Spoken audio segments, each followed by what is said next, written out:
जिस तरीके से वो लगातार रशियन ऑयल के आड़ में वो हमारे ऊपर टैरिफ्स लगा रहे हैं, कहीं ना कहीं एक डबल स्टैंडर्ड दिखाता है कि रशियन ऑयल सिर्फ इंडिया ही नहीं खरीद रही, और रशिया से ट्रेड सिर्फ इंडिया का ही नहीं हो रहा है, यूएस का भी हो रहा है, यूरोपियन यूनियन का हमसे 3 गुना ज्यादा हो रहा है, चाइना का हो रहा है, टर्की का हो रहा है।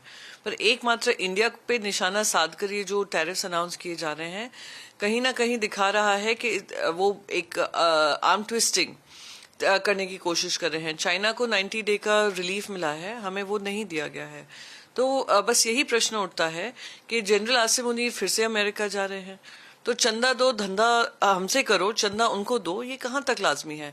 और इंडिया अपने नेशनल इंटरेस्ट को ध्यान में रखकर, अपनी सॉवरेन राइट्स को ध्यान में रखकर कि किसके साथ स्ट्रेटेजिक रिलेशंस रखने हैं नहीं रखने हैं, लॉन्ग स्टैंडिंग टाइज हैं, डिप्लोमेटिक रिलेशंस हैं, वो इंडिया का अधिकार क्षेत्र है। उसमें अपना दखल अंदाजी देकर और उसके अनुसार आप टैरिफ्स अनाउंस करो, ये बहुत ही शर्मनाक है। एमईए ने भी अपना एक स्टेटमेंट जारी किया था।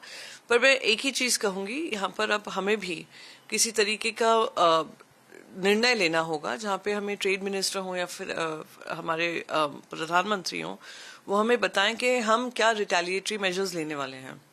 हमारे जो टैरिफ्स लग रहे हैं, हमारे एक्सपोर्टर्स को, हमारे एक्सपोर्ट को अनवायबल करने की कोशिश की जा रही है, तो क्या हम सिमिलर स्टैंड्स यूएस के प्रोडक्ट्स को लेंगे जो इंपोर्ट होते हैं इंडिया में।